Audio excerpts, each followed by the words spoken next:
Spoštovane novinarke in novinarji, dragi gostje, veseli me, da se spet vidimo, tokrat v zelo lepem in elegantnem okolju. Veseli me, ko vas vidim tako dobro razpoložene, kar mi neizpodbitno dokazuje, da ta večer razmišljate, kako boste izpolnili kvoto dobrih novic. Tega seveda se veselim, ne zato, ker bi želel vplivati na izvrševanje svobode izražanja ali mogoče uravnoteževati medije ali kaj podobnega, ampak prosto zato, ker mislim, da je priložnost, ki imamo danes tako, da razmišljamo tudi o pozitivnih vrednotah in pozitivnih rečeh, ki nas čakajo v prihodnosti. Za mano bo govoril predsednik državnega zbora in to še predsednik vlade, ki vam boste prav gotovo povedala kaj o tem, kaj nas čaka in kako nam bo jutri lepše. In ker meni ni treba o tem povedati nič več, bi pozoril mogoče samo na eno misel, eno sporočilo, ki smo ga lahko prebrali v zadnjem času v znani analizi, ki je objavila revija Economist na temo stanja demokracije v raznih delih sveta.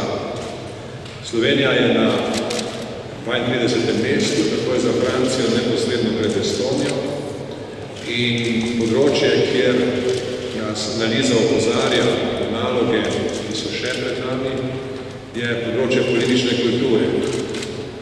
Ker sam delujem na takem področju, da imam nekaj opravka s politično kulturo, vam danes zagotavljam, da se bom trudil k temu, da bi raven naše politične kulture bila čim boljša.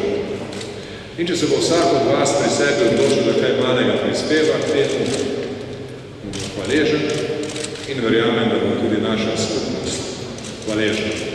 Hvala lepa, želim vam prijeten večer, lep Božič in srečno novo leto.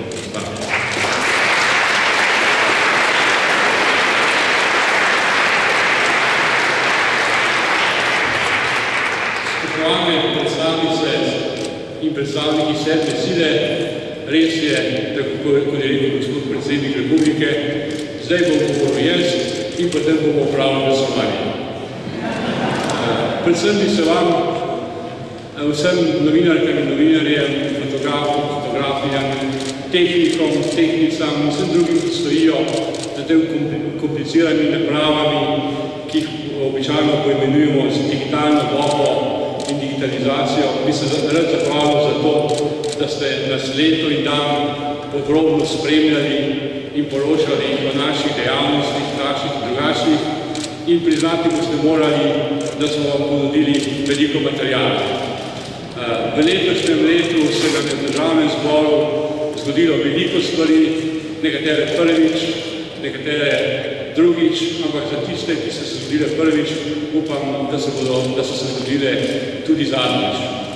Leto je bilo zanimivo, burno, za koga tudi naborno, verjamem pa, da za nas vse skupaj izgledljivo. V tem duhu, kot je rekel gospod predsednik, se bomo tudi mi še naprej trudili, da bomo dvignili raven politične kulture v naši hiši in tudi v širšem okolju in družbi nasploh. Danes je konec z mojim govorjenjem, da bi vam samo res zaželil prijetne božične praznike in srečno in veselo novo leto 2011. Hvala lepa.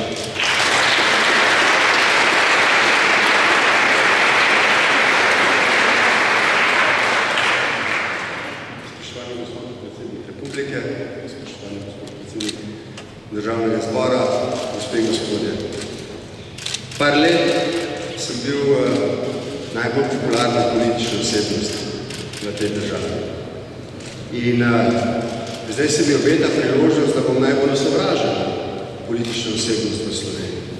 In tisti, ki poznate moje načinnost, veste, da bi preziral položaj neke poprečne sivine.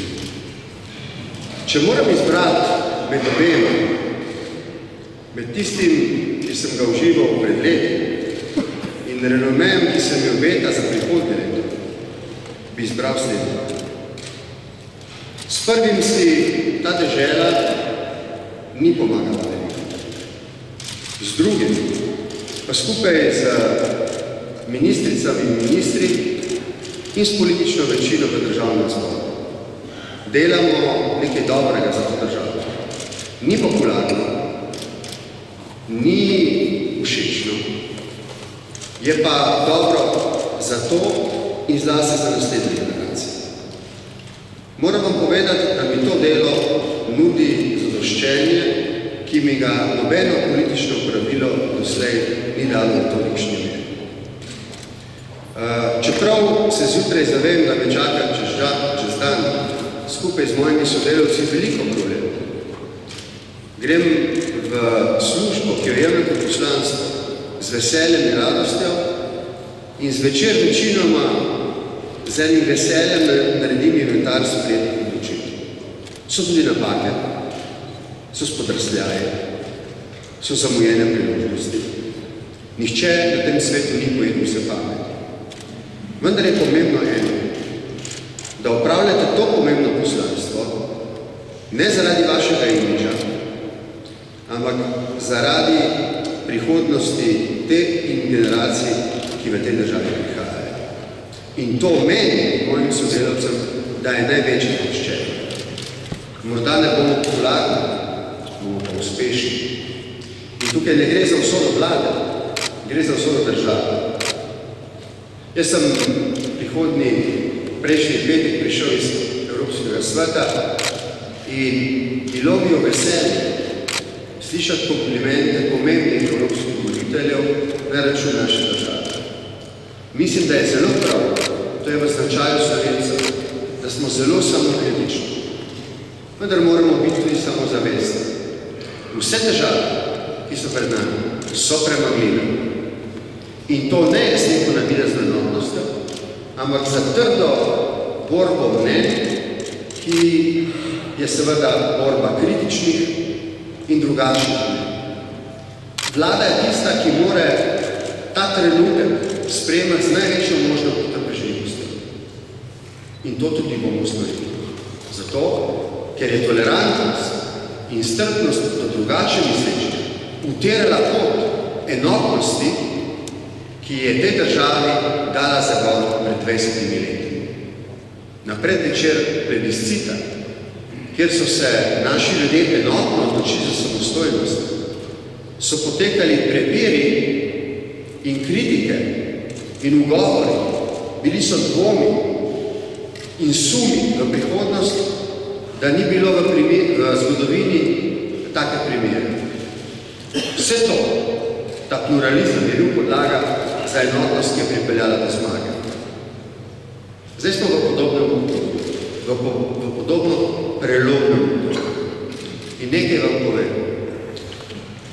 Kolikor težje se bo zdelo, da je, toliko pogumne bomo skupaj premagali te države.